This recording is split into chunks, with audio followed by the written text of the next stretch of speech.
आरो सारियाव जिरायनाय गासै दैदेनगिरिफोर गोबां बाथ्राखौ गोबां बुंलांखाबाय 29 तारिखआव आंनिफ्राय मोनसे फेसबुकनि गेजेरजों हगारना होनाय जादोंमोन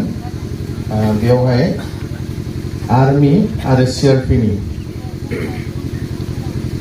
रिक्रुटमेन्टनि बेलायाव बेयावहाय मोनसे नाम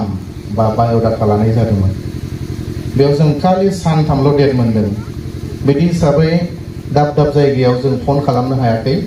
हायैनि जाहोनानो जाहैबाय अबेबा मोनसे डिस्ट्रिक्टखौ खामानि हरोब्ला बिथांमोन बाय'डाटा बुथुमनायावनो हयथ' साननैबो नांनो हागौ सानथामबो नांनो हागौ आरो बेयाव आंनिसिम होफैनांगौब्ला हयथ' साननै सानथाम बारा जानोबो हागौ बिदि हिसाबै अपेनलि फेसबुकआव होनाय जादों गोबाङा गोबां लेट मोनथिदों जानांगौ सोरबा बायदिया 5 तारिखआव हरदों सोरबा बायदिया 10 तारिखआव हरदों सोरबा बायदिया दिनैसिम हरबाय थादों नाथाय आं बेखौ बुंगोन बेयाव जोङो माने 1 तारिख अक्ट'बरखौनो लास्ट डेट हिसाबै जों होनाय जादों बेयाव गासै 3900 सामथिं एसे बेयाव लिस्ट फाथायजानाय जादों दाखालि गोबाङा हयथ' गोबां थालांदों आं सोर सोर थालांदों आं बेखौ बुंनो हाया आंनाव बेसेबांनाखि 1 तारिखसिमाव हरदों बेखौ सोजानाय जादों आरो बाखि 1 तारिखनि उनाव जायफ्रा हरदों बेखौ ओरैनो गालांनो गोनां जादों मानो होनोब्ला बेखौ जोङो 1 तारिखनि उनावनो बेखौ जों साबमिट खालामदों दा बाथ्राया बेनो जोङो दहाय बुंनाय बायदि फैबाय थानाय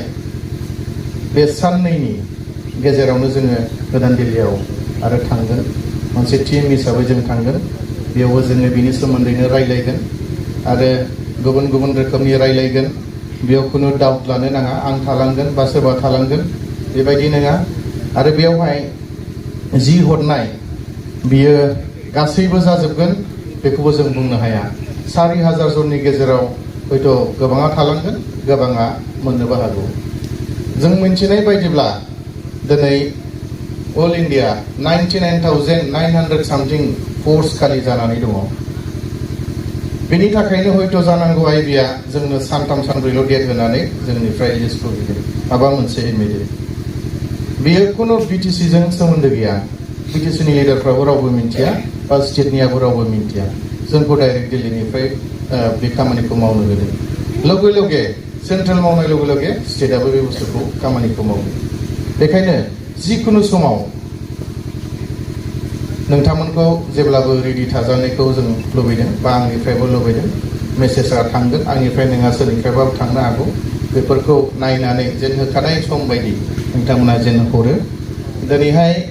जोंनाव डाटाया दङसै बेनि अनगायैबो दिनै जोङो मोनसे दाखालि रेजलिउसन पास खालामनाय जि फरायनानै होनाय बेयाव गोबां रोखोम गोनो गोथो जादों होननानै आं मोनथिनो मोन्दों जि मेम्बारशिप ड्राइभ बेयाव 300 कोटी लानाय बेखौ जों ज' सावरायलायनानै लादों मानो होनोब्ला जोंहा गोबांथार खामानि मावनांगौ दं दिनै जों मोनसे सरकार नङा गोबाङा गोबां रोखोम बुङो दिल्लीयाव माजों थांगोन जों गुवाहाटीयाव बबेजों थांगोन जों बबेयाव मा मिटिं खुङो गलाघाटआव बबेजों थांगोन जों दिनै जोंथ' जों जिरायनो मोनखाया न'आव थानो मोनखाया अब्ला मानसिफ्रा बुजिया आरो बबेनिफ्राय सोरबा लोमजायोब्ला सोरबा माबा मोनसे जायोब्ला जों बबेनिफ्राय हरगोन दिनै बुजिनांगोन बयबो बेखायनो जों बे बुस्थुखौ लानाय जादों सोरबा लोमजायोब्ला बिथांनावनो थांगोन सोरनाबा माबा मोनसे प्रब्लेम जादोंबा बिथांनावनो थांगोन माबा मोनसे जुदि मावनांगौ जायोब्ला नोंथांमोननि थाखायनो मावनाय जागोन बे बुस्थुआ गासिबो नोंथांमोननि गेजेरावनो बे बुस्थुआ बाहायजाजोबगोन बेयाव गोनो गोथो साननांगौ गैया आरो मोनसे खोथाया बे जायफ्रा मेम्बारशिप नङा एनडिएफबिनि जानानैबो जायफ्रा जोंनि मेम्बारशिपआव गैया बेखौ आरो जों मालाबाबो नायनायबो नङा बे जोंनिफ्राय क्लियार माने जोंनि मेम्बारशिपा नङाब्ला नोंनो जों मा सहाय होनो माब्लाबा समाव जोङो नायैबो दोनलांनो बाध्य जागोन आरो बेखायनो क्लियारखा मोनफ्रोमबो डिस्ट्रिक्टआव आफादगिरि नेहाथारि दङ आरो जायफ्रा सफैनो हायाखै बिथांमोननोबो खोन्थानो हागोन मेम्बारशिप ड्राइभखौ जों ओरैनो लानाय जायाखै गामियाव खामानि मावनो लानाय लोगोसे मेम्बारशिप नङा बेखौ जोङो हेल्पबो होनो हानाय नङा बे जोंनिफ्राय क्लियार बेयाव बारा सावरायनांगौनि गोनांथि गैया ओमफ्राय दायो नैबे जि सिआरपि आरो आर्मि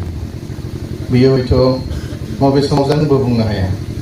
जेब्लानो गोनांथि जागोन जों मोनफ्रोमबो डिस्ट्रिक्टआव बे मेम्बारशिपनि गेजेरजोंनो बे डाटा जाबायदि जानानै थासिगोन बेनिफ्राय जों कालेक्सन खालामनानै जेब्लानो गोनांथि जायो अब्लानो जों बिहरनानै थाबैनो जों खामानिखौ मावनाय जागोन आं बेखिनिखौनो बुंबाय बेलेग बाथ्रा जेबो गैया माने माखासे गोनो गोथो जानानै दं होननानै बेखिनिखौनो बुंदों जेखिजाया जोङो बे साननैसोनि गेजेराव जोङो दिल्ली थांगोन बेनि उनाव आसाम सरकारजोंबो जोङो रायलाय आसाम सरकारनिफ्रायबो जों अलरेडि मेसेज फैखाबाय रायलायनो डेट दा फिक्स जायाखै बेनिखायनो आं सानो बेखिनि समावनो जोंनि माखासे खामानिफ्रा गोबांथार मावजागोन होननानै आसा खालामो नोंथांमोनाबो बिनि थाखाय जेब्लाबो रेडि जाबाय थागोन एसेनोसै